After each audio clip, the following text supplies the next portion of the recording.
صلى الله عليه وعلى آله وسلم يقول: من مات ولم يغزو مات ميتة جاهلية.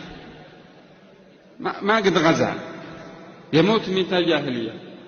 شوفوا أبو هريرة، تسمعوا بأبو هريرة صح؟ أبو هريرة هذا المحدث يروى كثير عن النبي وما شاف النبي، ما شافه بالمرة. هذا في حروب علي ومعاوية، كان وقت الأكل يصير يأكل عند معاوية، وقت الصلاة يصير يصلي عند الإمام علي، وقت الحرب يروح يجلس فوق التل فوق تبة. قالوا له: كيف يا أبو هريرة وقت قال: الأكل مع معاوية أدسم، والصلاة بعد علي أتم، والوقوف فوق التل أسلم. هؤلاء المحايدين.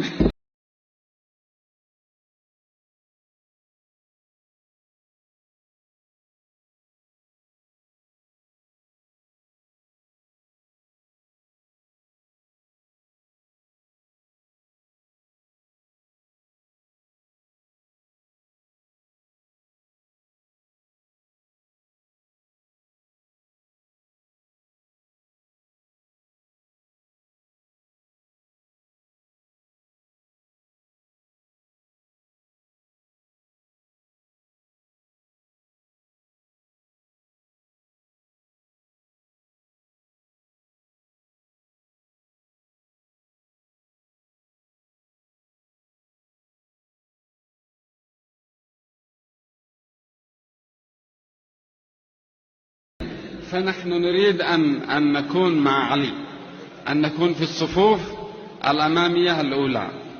هذا واجب علينا جميعا أيها الإخوة الكرام. أنا أريد أن أقول لكم مثل هذه اللقاءات تترجم إلى واقع عملي، وأنا أدعو اليوم وسنتابع نحن والأخ المحافظ، الإخوة مدراء المديريات ومشرفي المديريات، إلى تشكيل لجان تسمى لجان الحشد والتعبئة في كل مديرية. كل لجنة تتكون من 5 إلى 10، وترفع لنا موقعة من المديرية لكي نعتمدها ونرفعها إلى الجهات العليا، وتعتمد لجان حشد في كل مديرية بصفة مستمرة ما دام